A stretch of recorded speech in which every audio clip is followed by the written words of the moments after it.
Prime Minister Narendra Modi today held brief discussions with world leaders during the G20 summit in Bali.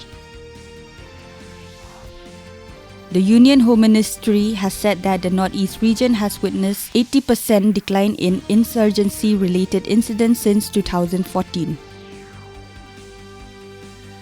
In Gujarat, the scrutiny of nominations of papers for the first phase of assembly elections will take place today. Names can be withdrawn by Thursday.